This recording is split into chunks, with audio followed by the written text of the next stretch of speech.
আসসালামু আলাইকুম। আজকে এই ভিডিওতে খুবই ইম্পর্টেন্ট একটা অ্যাকাউন্টিং স্ট্যান্ডার্ড নিয়ে আলোচনা করব। স্ট্যান্ডার্ডটা হচ্ছে আইফআরএস 15 revenue from contracts with customers. তো আজকে আমরা কিছু এক্সাম্পলের সাহায্যে এই অ্যাকাউন্টিং স্ট্যান্ডার্ডটা বোঝার চেষ্টা করব। আশা করি ভিডিওটা আপনার জন্য হেল্পফুল হবে। চল তাহলে আমরা টপিকসে চলে যাই।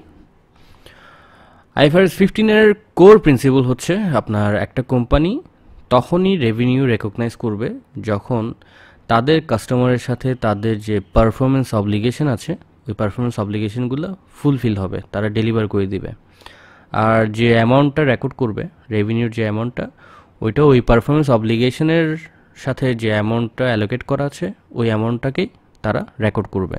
এই কোর প্রিন্সিপালটা ইনশিওর করার জন্য আইএফআরএস 15-এ 5 স্টেপ মডেল আছে, যেটার বেসিসে আপনার রেভিনিউকে রেকগনাইজ করতে হবে। তো আমি একটু ব্রিফলি 5 স্টেপ মডেলটা এক্সপ্লেন করছি, এক্সাম্পলে গেলে আরও ডিটেলসে যাব।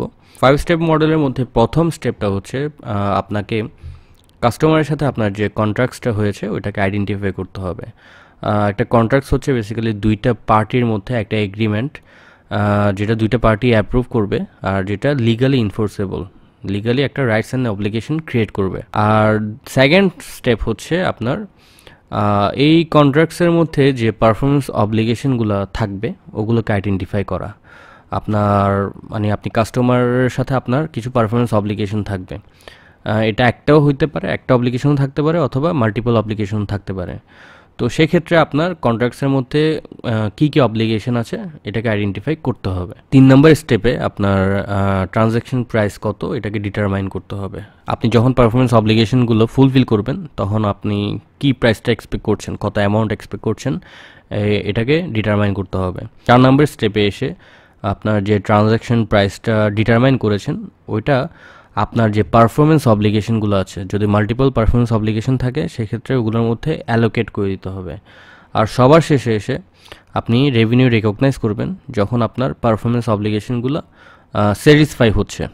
আপনার মাল্টিপল পারফরমেন্স অব্লিগেশন যদি থাকে সেক্ষেত্রে আপনার যে পারফরমেন্স অব্লিগেশনগুলো স্যাটিসফাই হয়েছে, আপনি কাস্টমারকে বুঝিয়ে দিয়েছেন, ডেলিভারি করেছেন অথবা সার্ভিস বুঝিয়ে দিয়েছেন, তখন আপনাকে ওইটার জন্য রেভিনিউ রেকগনাইজ করতে হবে। আমরা একটা এক্সাম্পল দেখি তাহলে বিষয়গুলো আরও ক্লিয়ার হবে। তো এখানে যে এক্সাম্পলটা দেখবো এটা হচ্ছে একটা সফটওয়্যার কোম্পানির, যারা সফটওয়্যার প্যাকেজ সেল করে। তো সফটওয়্যার কোম্পানিটার নাম হচ্ছে টেকসফট সফটওয়্যার। তো তারা বেসিক্যালি যে প্যাকেজটা সেল করে, সফটওয়্যার প্যাকেজ, ওই প্যাকেজের মধ্যে সফটওয়্যারের লাইসেন্স থাকে, তারপর ইনস্টলেশন সার্ভিস থাকে, আর হচ্ছে 1 বছরের একটা টেকনিক্যাল সাপোর্ট প্রোভাইড করার অব্লিগেশন থাকে।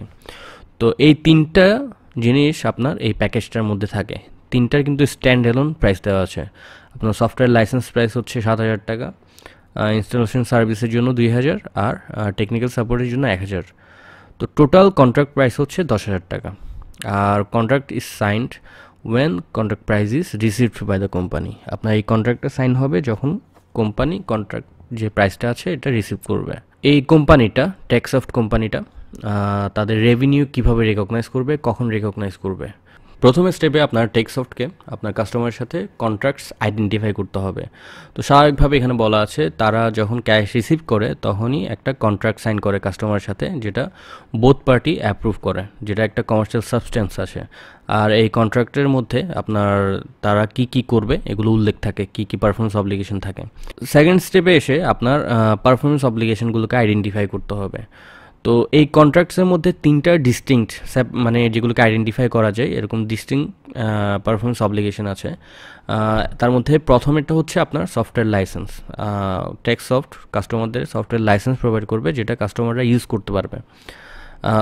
সেকেন্ড অব্লিগেশন হচ্ছে আপনার ইনস্টলেশন সার্ভিস। তারা যে সফটওয়্যার লাইসেন্সটা প্রোভাইড করলো, সফটওয়্যারটা দিচ্ছে, এটা তারা কাস্টমারের যে এক্সিস্টিং সিস্টেম আছে এক্সিস্টিং সিস্টেমের সাথে ইনস্টল করে দিবে। তারপর 3 নাম্বার পারফরমেন্স অব্লিগেশন হচ্ছে টেকনিক্যাল সাপোর্ট। তারা 1 বছর পর্যন্ত কাস্টমারদের টেকনিক্যাল সাপোর্ট দিয়ে যাবে। যদি কোনো ধরনের টেকনিক্যাল ইস্যু হয়ে থাকে, যদি কোনো সমস্যা হয়ে থাকে, তারা এটা সাপোর্ট দিবে। তো এই 3টা পারফরমেন্স অব্লিগেশন কিন্তু আপনার ডিস্টিংক্ট, একটা থেকে একটা আলাদা, আর এগুলোকে সেপারেটলি আইডেন্টিফাই করা যাচ্ছে কন্ট্রাক্টের মধ্যে। তাহলে এখানে পারফরমেন্স অব্লিগেশনগুলো আইডেন্টিফাই করা হয়ে গেল। এখন ট্রানজ্যাকশন প্রাইসটা ডিটারমাইন করতে হবে। তো এখানে এটাও straight forward, total transaction price হচ্ছে 10,000 টাকা। এখানে অন্য কোনো ধরনের ভেরিয়েবল নেই, অন্য কোনো ধরনের ডিসকাউন্ট নেই। তো এই প্রাইসটাই আমরা ফিক্সড ধরে নিতে পারি। তো এখানে যদি এরকম হতো যে মনে করেন এখানে কোনো ডিসকাউন্ট আছে, সেক্ষেত্রে আপনাদের আরেকটা মানে এক্সট্রা কাজ করতে হতো। ওইটা হচ্ছে আপনার এই যে পারফরমেন্স অব্লিগেশনের যে প্রাইসগুলো, মনে করেন আপনার 10,000 টাকার মধ্যে এই প্যাকেজে 2,000 টাকা ডিসকাউন্ট করে দিল, মানে 8,000 টাকায় সেল করবে।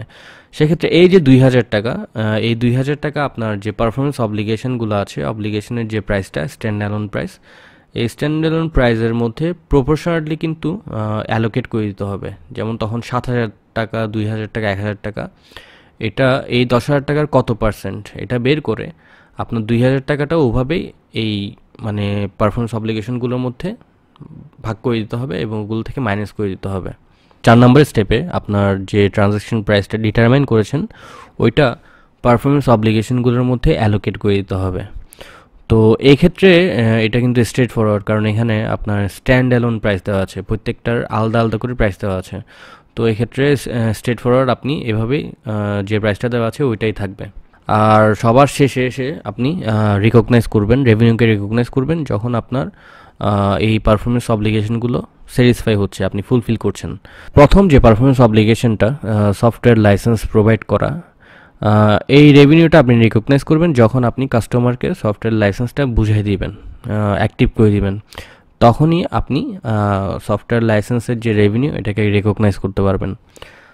তারপর ইনস্টলেশন সার্ভিস, যখন আপনি কাস্টমারকে যে সফটওয়্যারটা প্রোভাইড করেছেন ওইটা তাদের সিস্টেমের সাথে ইনস্টল করে দিতে পারবেন, মানে ইনস্টল করে দেওয়া শেষ হবে তখনই আপনি ইনস্টলেশন সার্ভিসকে রেভিনিউ হিসেবে রিকগনাইজ করবেন। এটা হতে পারে আপনি যে মান্থে সফটওয়্যার মানে লাইসেন্সটা প্রোভাইড করেছেন ওই মাসেও হতে পারে, অথবা এর পরের মাসেও হতে পারে, যখনই আপনি ইনস্টল করে দেন। এরপরে টেকনিক্যাল সাপোর্টে আপনার 1,000 টাকা ছিল, যেটা 1 বছর পর্যন্ত আপনি এই সাপোর্টটা দিয়ে যাবেন। তাহলে আপনাকে যেহেতু 1 বছর পর্যন্ত প্রতি মান্থলি এই 1,000 টাকাকে 12 দিয়ে ভাগ করলে যা আসে 83 টাকা, এই 83 টাকা আপনি প্রতি মাসে এটাকে রেভিনিউ হিসেবে রিকগনাইজ করবেন। এখানে ডিটেল জার্নাল এন্ট্রিজ দেওয়া আছে, আমরা একটু জার্নাল এন্ট্রিজগুলো দেখি, আরও ক্লিয়ার হয়ে যাবে। প্রথম কন্ট্রাক্ট সাইনিংয়ে যে পেমেন্টটা আছে 10,000 টাকা প্রথমে নিয়ে নিয়েছে কন্ট্রাক্ট সাইন করার সময়। তো তখন আপনার ডেবিট করতে হবে ক্যাশকে 10,000 টাকা, আর ক্রেডিট করতে হবে ডেফার্ড রেভিনিউকে, যেটা আপনার লাইবিলিটি হিসেবে থাকবে, এটাকে ক্রেডিট করবেন 10,000 টাকা কন্ট্রাক্ট সাইনিংয়ের সময়। এরপর যখন আপনি পারফরমেন্স অব্লিগেশনগুলো স্যাটিসফাই করবেন, প্রথমে হচ্ছে আপনার সফটওয়্যার লাইসেন্স যখন আপনি ডেলিভারি করে ফেলবেন তখন আপনি ডেবিট করবেন ডেফার্ড রেভিনিউ আর ক্রেডিট করবেন রেভিনিউকে। তো এই যে ডেবিট করলেন, আপনার যে আগে 10,000 টাকার লাইবিলিটি ছিল, 10,000 টাকার লাইবিলিটি থেকে 7,000 টাকার লাইবিলিটি কমে যাবে, বাকি থাকবে 3,000 টাকা, আর 7,000 টাকা আপনি রেভিনিউ হিসেবে রিকগনাইজ করে ফেলবেন। এরপর 3 নম্বরে যখন আপনি ইনস্টলেশন সার্ভিসটা কমপ্লিট করবেন, ইনস্টল করে দিবেন তাদের সিস্টেমের সাথে, তখন আপনার ইনস্টলেশন সার্ভিসের প্রাইস হচ্ছে 2,000 টাকা। তো ডেফার্ড রেভিনিউ 2,000 টাকা, এটাকে ডেবিট করবেন, আর রেভিনিউকে ক্রেডিট করবেন 2,000 টাকা। তাহলে আপনার যে লাইবিলিটিটা ছিল 3,000 টাকার লাইবিলিটি বাকি ছিল, ওখান থেকে আরও 2,000 টাকা কমে যাবে, বাকি থাকবে আরও 1,000 টাকা, আর রেভিনিউ আরও 2,000 টাকা আপনি রিকগনাইজ করবেন। আগে যেটা ছিল 7,000 টাকা, এটা এখন 9,000 টাকা হয়ে যাবে রেভিনিউ। আর টেকনিক্যাল সাপোর্ট হচ্ছে এটা আপনাকে মান্থলি রিকগনাইজ করতে হবে। মান্থলি আপনি 83 টাকা করে রিকগনাইজ করবেন, আপনার ডেফার্ড রেভিনিউকে ডেবিট করবেন আর রেভিনিউকে ক্রেডিট করবেন। তো টেকনিক্যাল সাপোর্টটা আপনি প্রতি মাসে রিপিট করবেন 1 বছর পর্যন্ত, আর 1 বছর পরে আপনার 1,000 টাকা হয়ে যাবে। আপনার ডেফার্ড রেভিনিউ যেটা বাকি ছিল 1,000 টাকা লাইবিলিটি, ওই 1,000 টাকাটা নীল হয়ে যাবে, আর আপনার রেভিনিউ 1,000 টাকা রিকগনাইজ হয়ে যাবে। তাহলে এভাবে বেসিক্যালি আপনার জার্নাল এন্ট্রিগুলো দিতে হবে। তো এখন আমরা মোটামুটি আই হোপ বুঝতে পেরেছি আপনার IFRS 15 কীভাবে কাজ করে। প্রথমে আপনাকে কন্ট্রাক্টসটাকে আইডেন্টিফাই করতে হবে, এরপর কন্ট্রাক্টসের মধ্যে যে পারফরমেন্স অব্লিগেশনগুলো আছে ওগুলো আইডেন্টিফাই করতে হবে। এরপর আপনার ট্রানজ্যাকশন প্রাইস কত, অ্যামাউন্ট কত ঠিক হয়েছে ওইটাকে ডিটারমাইন করতে হবে। এরপরে আপনার যে অ্যামাউন্টটা ট্রানজ্যাকশন প্রাইসটা ডিটারমাইন হয়েছে এটা আপনার পারফরমেন্স অব্লিগেশনগুলোর মধ্যে অ্যালোকেট করে দিতে হবে। আর সবার শেষে এসে আপনার যখন পারফরমেন্স অব্লিগেশনগুলো ফুলফিল হবে, স্যাটিসফাই হবে, তখন আপনি এগুলোকে রেভিনিউ হিসেবে রেকগনাইজ করবেন। তো আই হোপ ভিডিওটা আপনার জন্য হেল্পফুল হয়েছে। ভিডিওটা ভালো লাগলে অবশ্যই লাইক করবেন, শেয়ার করবেন। নেক্সট ভিডিওতে আবার দেখা হবে। আল্লাহ হাফিজ।